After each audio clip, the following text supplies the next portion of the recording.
So today we want to discuss with AI all around us, are we safer or we are more exposed? This is the question we'll be answering in this short podcast. A lot of us are using artificial intelligence. You use it to write your mails, to create content, to analyze your company's data, to do a whole lot of things. So what is the security aspect of this? We have an expert in the house. We have Ben, who is a cybersecurity expert. So he will be helping us out in responding to some of the questions that has to do with you and security. So you're welcome, Ben. Thank you very much. All right, so let's just get into it. My first question will be, people like me, I use artificial intelligence every day. You write mail, you analyze data to make decisions faster. From your side, are we actually becoming safer or just more exposed without knowing? Thank you for having me on this program. To start with, security is relative, and it's also based on several parameters and also based on the perspective. I wouldn't say a yes or a no to the answer because technology as a whole is meant to be used like a tool for you to achieve a specific function. And AI for me is also technology at scale. So I wouldn't want to give the impression that AI is something mystical, like people are considering right now.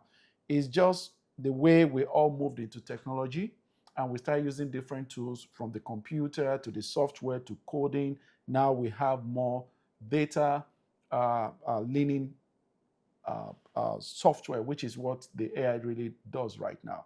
But the candid truth is this, that oftentimes when we have technology replacing some of the functions that we use, we are always concerned with our convenience rather than our security. So, in some way, yes, we are leveraging our convenience at the expense of our security.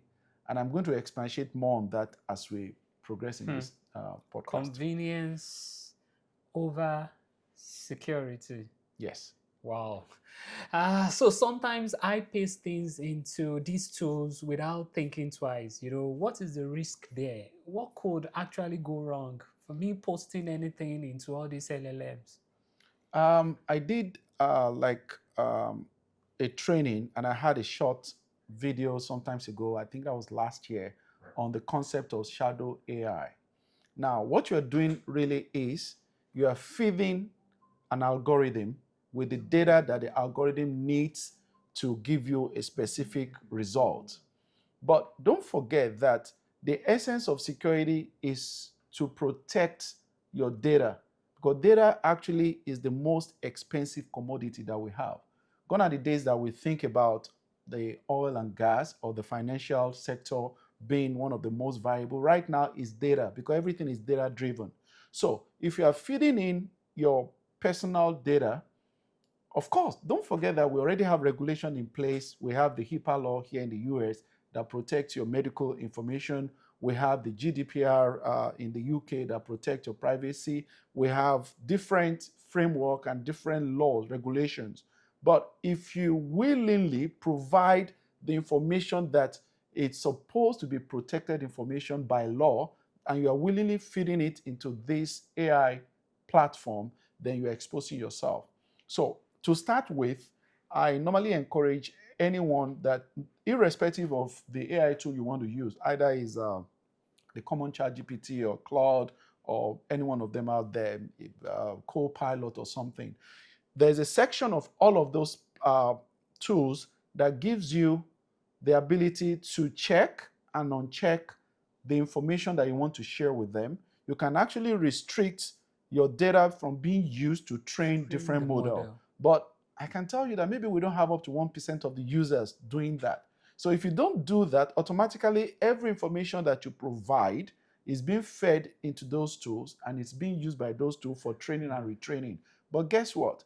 Those, and this is where it becomes a little bit scary. Normally, there is a regulation regarding how long you can keep data, especially when you are using data for your model training. But if you are providing such data willingly, the enterprise or the companies are not under any obligation to decide when to purge your data. I know if you live in California, for example, there are so many other laws apart from the United States that the state of California put over their citizens over there to protect them. So shadow AI is what happens now in an organization. You can have the most robust data protection solution.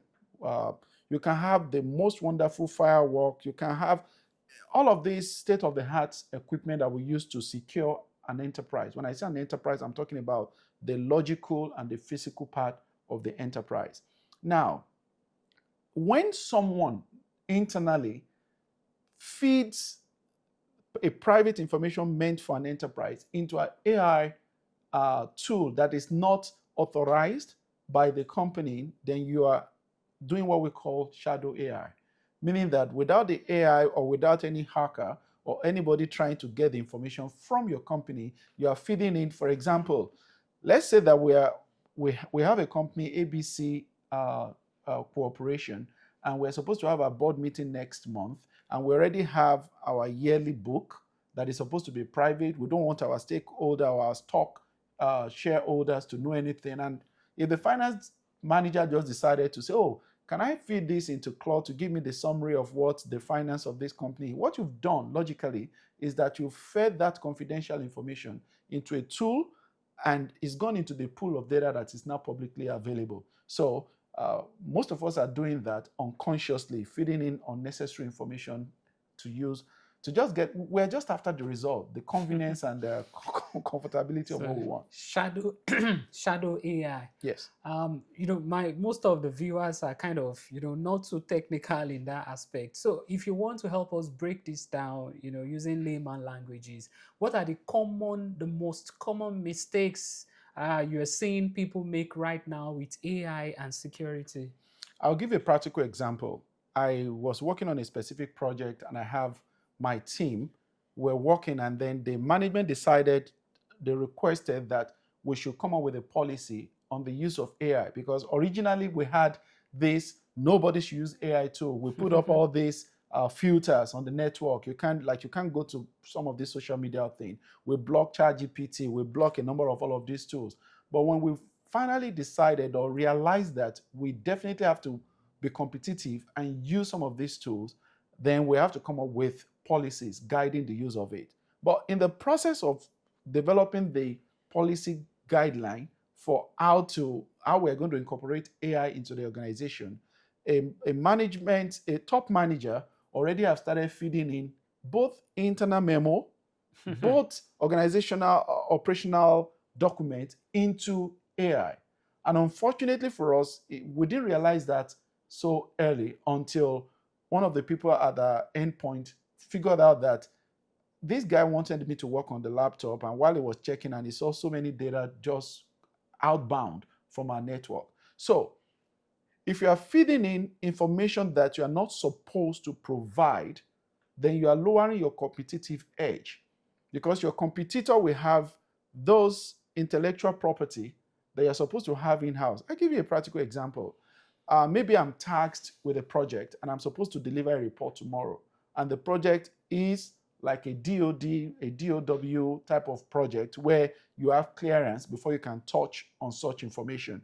If I take certain part of that information and I'm feeding it into Claude, maybe I'm using Claude Code or Claude Cowork, and I want to get that report generated real fast. What I've just done is I've fed a private information, confidential information, or secret information into AI. So I'm becoming a shadow AI myself, meaning that the AI is functioning in my company and exfiltrating those data into the public domain. So those are the mistakes that we make. So does that mean that if I'm working in a company, we cannot use AI, we cannot use ChatGPT? Are there probably different plans or whatever structure that one needs to, figure out or apply to or subscribe to as a company before leveraging AI? Every time you work with a company, you have to work under the company corporate goal. And to that, there's always the company culture. So you have the policy from the top saying, this is what we want to achieve. Then you have the standard, which is the baseline that this is what we should do to achieve that objective. I wouldn't say a straight answer because it varies. If you work in the healthcare industry, for example, there are so many information protected by HIPAA, you cannot even feed it into a regular computer. If the computer is not fully protected with all of the, what's it called, encryption, if your device that is even holding or hosting that data is not encrypted, you're already contravening HIPAA law. Now, if a user literally feeds in such information into any of the tool, then that is against the policy. And that is also against the law. So, I personally, my personal professional opinion is we cannot stop ourselves from using the tools. And this is where, like the project that I work on and for my company, we make sure that we use AI agents. But here is the error also in using AI agents. Now, you are incorporating something as someone. That's something to function as someone within your organization. If HR tells me today that, oh, we just got a new staff, there is the onboarding procedure, the access level that the user is supposed to have based on the function in the organization, but we overlook considering AI agent like a staff that also need an identity, that also need access control, that also need all of the layers of protection on need to know basis on your job. We just pull in all the information and say, hey, my agent or my coworker, can you do this for me without limiting those things? So we implement exactly the same credential that we give people working on different projects. Those are the credentials that we assign, permission and privileges that is also assigned to any AI agent working within our environment. And it's always time-based, and it's also under intense supervision. The same way we have like an overview of what is happening on the enterprise by any user, we also have an overview of what these AI agents are also should exactly. So you cannot just get into the organization and just bring out your cloud and feed in your daily role. No, it's not going to work. So we, in a way, we should treat the AI or the agents like a regular staff that needs a kind of onboarding, restrictions, access level, what we want it to be able to do, where we want it to be able to visit, the kind of document it should have access to, so that we can still protect our, our proprietary data and document from the AI. So with all this about AI and then issues around cyber attacks here and there, has AI made cyber attacks more dangerous or just more common? What has really changed from your experience? I started out as an ethical hacker, and I know then we spend hours, sometimes days, to crack and try to gain entrance into any network, right? We try to brute force our way. We try, and then later on, social media made it a little bit more easy with social engineering. Just try to tweak you, tell you, just for you to be able to provide. Exactly. Right now, what is happening is that AI has automated hacking, and it's automated yes, hacking. It's you hardly see either a lone hacker or a group hacker or a state level. When I say state, I mean the one sponsored by a country. Everybody is using a certain AI tool or the other. You imagine what is happening now in Iran with Israel and the United States. Most of the bombing that you've seen is by drone. Those drones are controlled by different AI tools. Exactly the same thing that happened between the US government and Anthropic when the issue of culture and then safety. So AI tools have really, really made pulling down an entire organization or gaining access into an enterprise much more easier. But this is the good news. The easier the AI tools are making it for penetration into an organization, so also the defenses should be a little above the expectation of the hacker so that you have an automated defenses that can cope. Because before now, our defenses are based on signature. We call it signature defined rules But right now, the AI is using adaptive system. So the AI doesn't need to know, like, if A equals B, then C. The AI will wait and see, okay, if A equals B, then C probably is D, and then do its permutation with D to Z.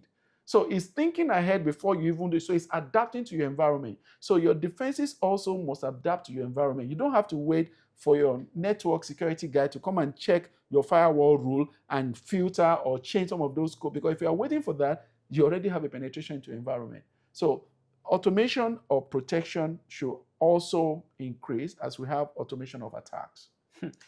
With all this going around now, does that mean we are likely going to be in need of more cybersecurity experts that will understand AI and be able to protect our systems, our data in various establishments? Is there future in that particular field? Yes. And I'll tell you, this is the best time to be in any form of cybersecurity. And let me just break it down hypothetically.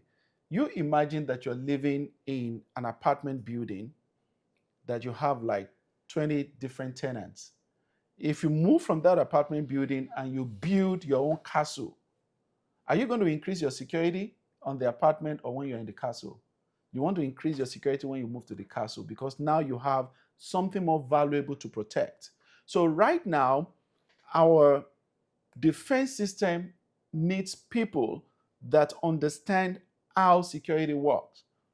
And I may also say that the entry level roles like log analysis, like cybersecurity analyst role or technician or all of those things that deals with you checking logs and just paying attention to the time log and checking if there's any form of difference in the log, those roles are being replaced by AI. But the more leadership reasoning role, which is where human really thrive, where we make decision. Because one key thing is that businesses are set up to make profit. That's the primary thing.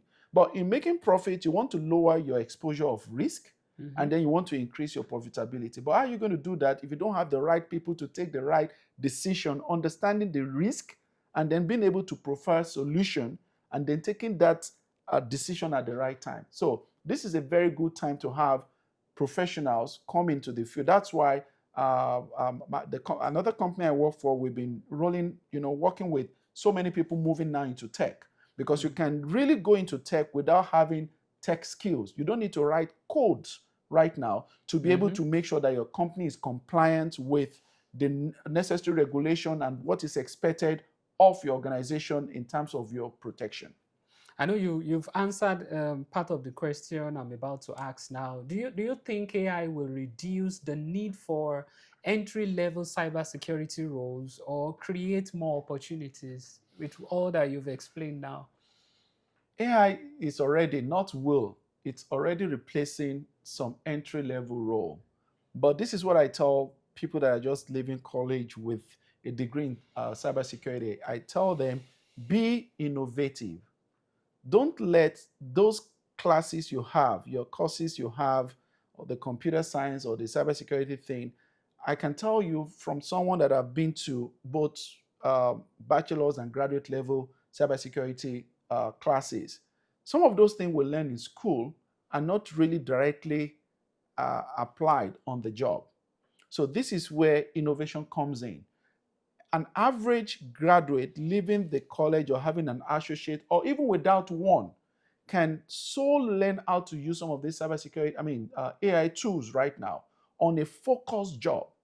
Now, my counsel to anybody coming into the field now is streamline your lane.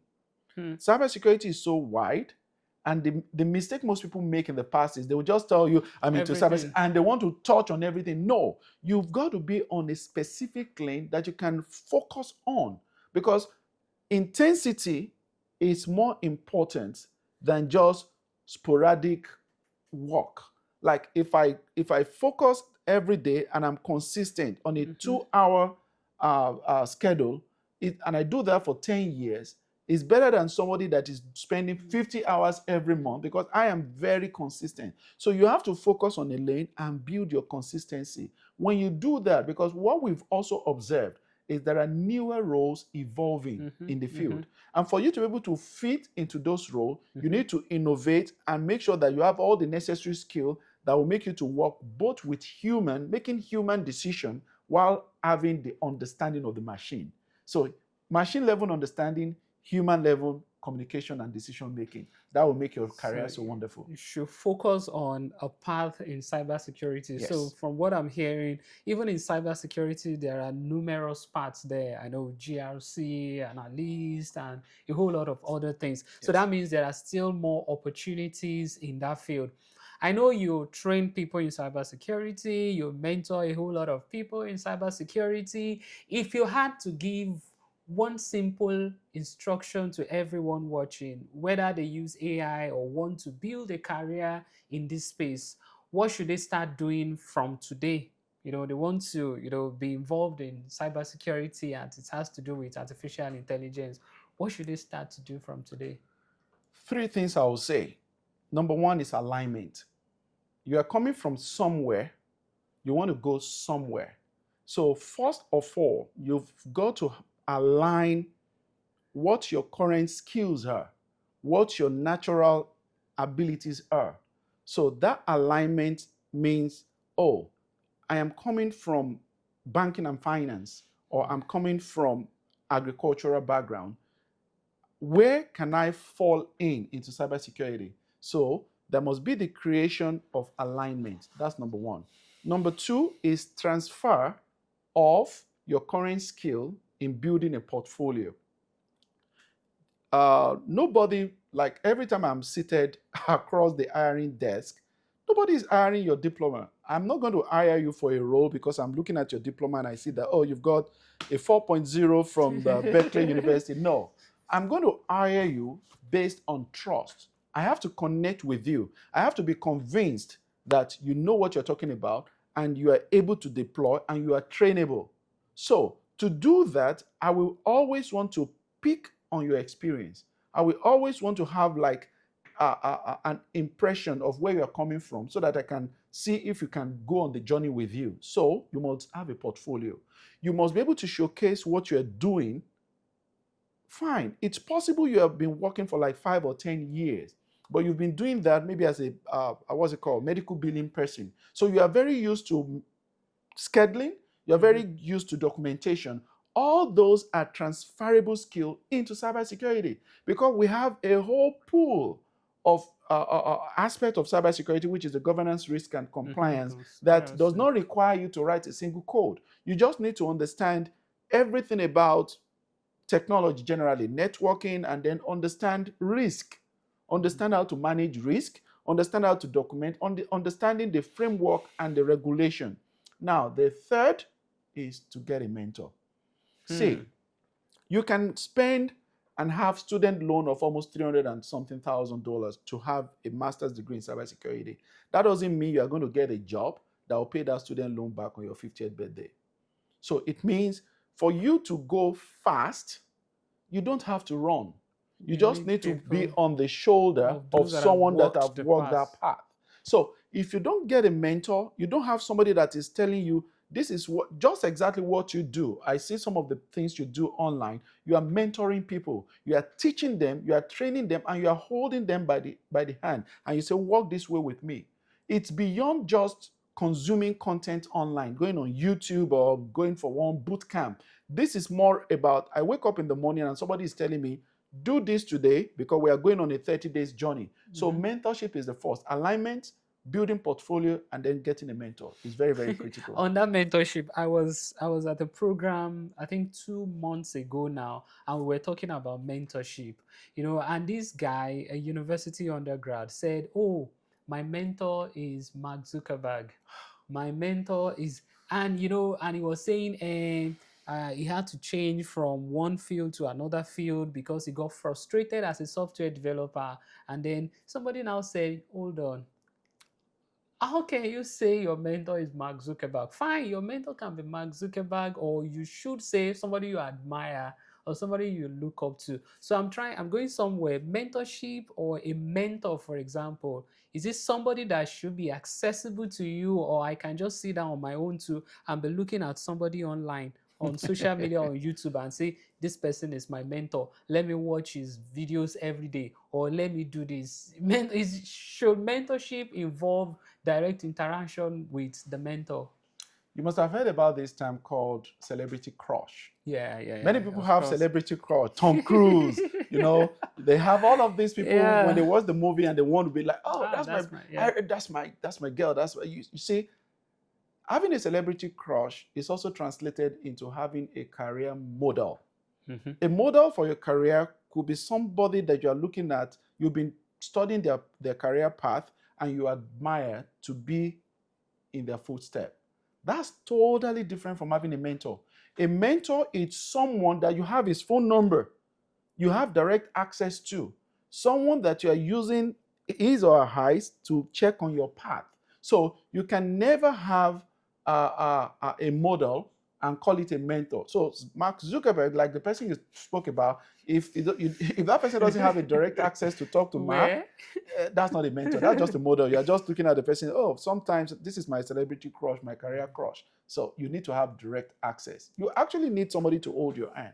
Mm-hmm. So thank you a lot. Thank you for this session. So I want to believe the viewers out there, you've listened to Ben, you've heard a lot around how you use artificial intelligence, and then the place of security, how you secure yourself. If you want to go into cybersecurity role, the door is still open. There are diverse, or there are different paths that you can take. And of course, your domain knowledge is still very important. Where you're coming from, your skill is transferable. And finally, you need a mentor that can hold your hands. If you have not been following Ben on his social media platforms, I will put that in the comment. You should follow. You should, get the daily tips the same way I create videos on different aspects. He goes deeper in terms of cybersecurity. And if you're looking for a mentor, you can as well kind of reach out to him. Any last word from you as we end the session? This is what I tell all my mentees. You can walk the walk for 10 years, but you can fly in one day. So get a mentor so you can take a flight. Oh, you want to fly? Get a mentor. So thank you. We see us next time. Thank Bye. you. Bye.